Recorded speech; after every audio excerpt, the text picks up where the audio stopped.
দ্বিতীয় পয়েন্ট বলেছিলাম, কোন আলিমান আও মুতাআল্লিমান আও মুস্তামিআন, আলেমদের কথা শোনো, আও মুহিব্বান, আলেমদেরকে মুহাব্বত করো।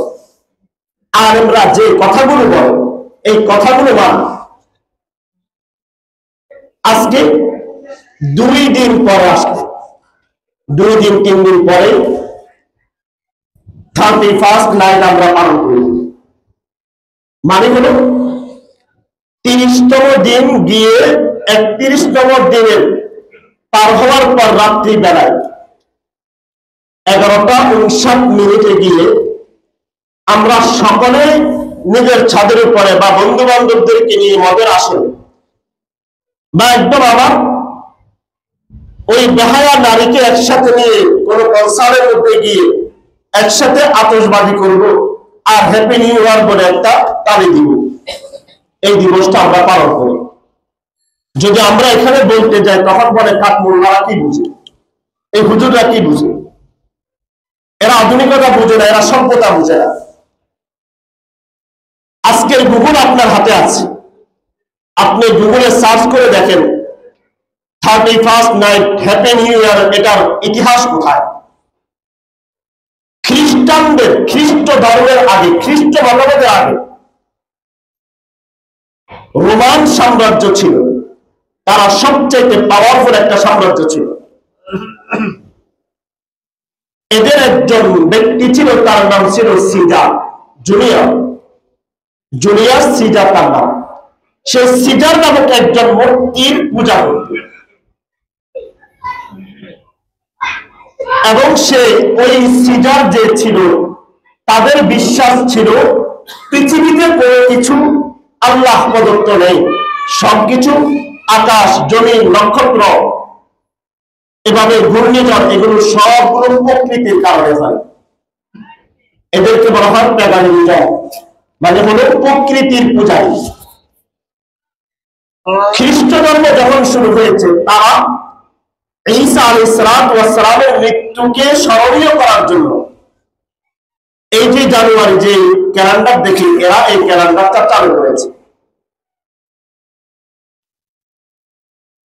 এখানে গিয়ে দেখেন জানুস নামক একটা দেবতা ছিল। এই জানুস দেবতার 2টা মাথা রয়েছে, একটা মাথা সামনের দিকে, আরেকটা মাথা পিছনের দিকে। প্রকৃতির পূজারী যারা করে তাদের বিশ্বাস যে এই জানুস দেবতার মাধ্যমে তারা সুখ শান্তি পায়, তারা সব কল্যাণ অকল্যাণ এই জানুস দেবতার মাধ্যমে আসে। এই জন্য 29 তারিখের 31 তারিখের 12টা বাজার আগে আগে তারা পিছনে গিয়ে দেবতার কাছে বলে যে আপনি যা করেছেন, গত বছর আমরা অনেক ভালো কাটিয়েছি, এটা আমাদের জন্য অনেক সৌভাগ্যের ছিল। এরপরে এভাবে প্রশংসা করেন, অতীতের বছরের জন্য কান্না কাটিয়ে করে, আবার পরিতাপও করে, আবার আনন্দ প্রকাশ করে।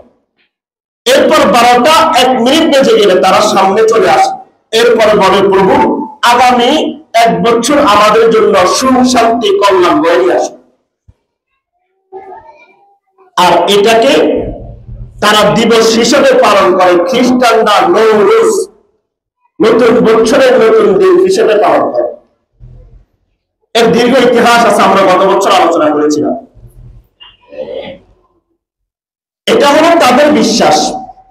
আমাদের ভারত উপমহাদেশে আসছে 1752 সালে, যখন ইংরেজরা আমাদের এই দেশ দখল করে, মুসলমানদের সংস্কৃতি, মুসলমানদের আদর্শকে নষ্ট করে দেওয়ার জন্য এরা এই নববর্ষ নামক একটা দিবস শুরু করে দিয়েছে, যাতে করে মুসলিম জাতি এরা মনে করে যে আসলে প্রকৃতির কারণে সবকিছু। এই জন্য গত বছর যেভাবে গেছে গেলে গেল, সামনের বছর যেন আনন্দে কাটে, এই জন্য একটা মদের আসর তৈরি করে। এই দিনে হাজার মানুষ এই দিনে গুণাগুলো করে, কিন্তু তারা এটাকে গুণাও মনে করে না। এটা যে মুসলমানদের উৎসব না, এটা তারা বিশ্বাস করতে রাজি না। আপনি গুগলে সার্চ করে দেখেন আসলে কি এই কাকমোল্লারা সঠিক বলেছে। আজকে নববর্ষ উপলক্ষে সারা রাত গান বাজনা চলে, এত বাতাস, এত আতশবাজি চলে, এটা আর মনে হয় না যে এটা আমরা বাংলাদেশে এটা মনে হয় যেন ইউরোপিয়ান কোন রাষ্ট্র।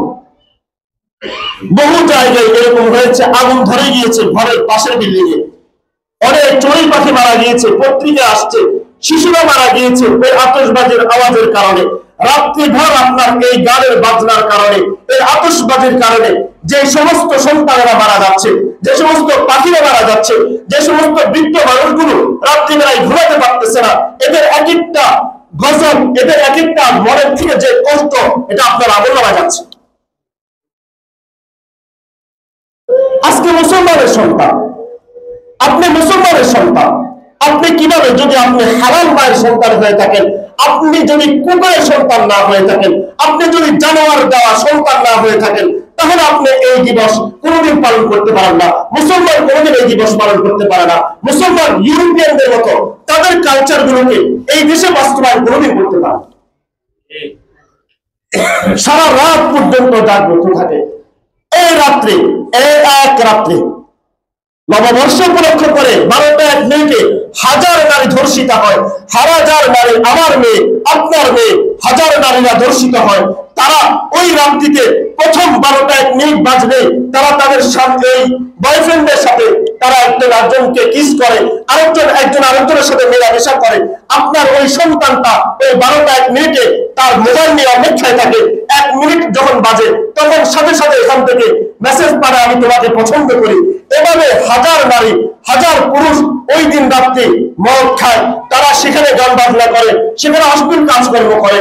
হায় মুসলমানের সন্তানেরা আজকে রাত্রে বয়স জাগ্রত থাকে, সারা রাত গান বাজনা করে, অথচ পাশে নিচের বিল্ডিং এ নিজের সন্তানেরা ঘুমাতে পারতেছে না, শিশুরা ঘুমাতে পারতেছে না। এই পশু পাখিদের কি দোষ? তাদের উপর কেন জুলুম করতেছে? আপনি যদি মানুষের সন্তান হয়ে থাকেন, মানুষের জাত হয়ে থাকে, তাহলে আপনি দিবস পালন করতে পারেন না। সারাটা রাত আপনি বলেন যে হুজুর একদিনের জন্য, ওই জাহান্নামে একদিনের জন্য তো আপনাকে ছাড় দিবে না। একটা দিনের জন্য যে ছাড় দিবে, যে ঠিক আছে একদিনের জন্য, আর সেদিন তো বলবে আল্লাহ আপনি আমাদেরকে একটু সময় দেন, না একটু সময়, একটা সেকেন্ডের জন্য সেদিন আযাব হালকা করা হবে না। আজকে আপনি করেন না, ঠিক আছে, আপনার ঘরের ভিতরে কেমনি করেন, আপনার বিল্ডিং এর ছাদের উপর কেমনি করেন, আপনার বিল্ডিং এর উপর কিভাবে আতশবাজি করেন, আপনার মেয়েটা কিভাবে রাত্রে নাইট ক্লাবে যায়, আপনার ছেলেটা কিভাবে নাইট ক্লাবে যায়। আপনি কেন জিজ্ঞেস করলেন না আজকে কেন বন্ধুর বাড়িতে থাকতে হবে? আপনার মেয়েকে কেন জিজ্ঞেস করলেন না কেন বান্ধবী নিয়ে আজকে থাকতে হবে? আপনি মনে করেছেন আজকে ছাড় পেয়ে গেলেন, সমস্যা কি, দুনিয়াটা এনজয় করুন।